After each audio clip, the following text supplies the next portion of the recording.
સુરતના કાપોદ્રા પોલીસે બાતમીના આધારે રેડ કરી ગાંજાનો જથ્થો ઝડપી પાડ્યો છે. ગાંજાનું છૂટક વેચાણ કરવા માટે રૂમ ભાડે રાખીને તેમાં ગાંજો છુપાવવામાં આવ્યો હતો. પોલીસે રેડ કરી ત્યારે ગાંજો તેમજ હથિયાર બિનવારસી મળ્યા હતા. પોલીસે રેડ દરમિયાન ગાંજાની નાની મોટી પડીકી મળી કુલ 3 કિલો 166 ગ્રામનો ગાંજો જપ્ત કર્યો હતો.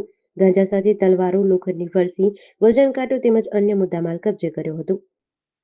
मेहरबान CP sir Anupam sir Gehlot sir और joint CP sir Wabang Jami sir के नेतृत्व में हमने no drugs in Surat campaign का आयोजन किया है। इसमें हमने कोई भी नारकोटिक्स, ड्रग्स और साइकोट्रोपिक सब्सटेंस के लेन देन, बेचान और उनके पेडलरों के अगेंस्ट में एक्शन लेने का फैसला किया है।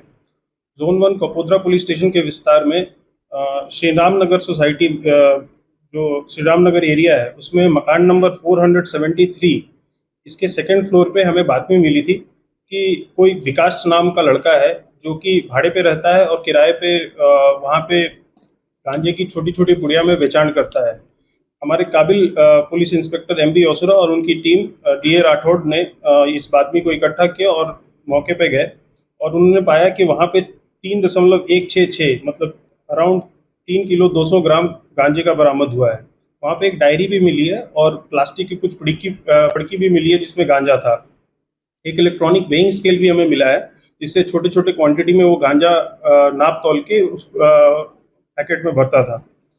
इसके साथ साथ हमें वहाँ पे तलवार बरामद हुए हैं 2, एक फरसी बरामद हुई है और 2 धारियाँ बरामद हुए हैं। इसके उपलक्ष्य में हमने 2 अलग अलग केसेस को दर्ज किया है, एक एनडीपीएस एक्ट के तहत और एक जीपी एक्ट 135 के तहत केस दर्ज किया है।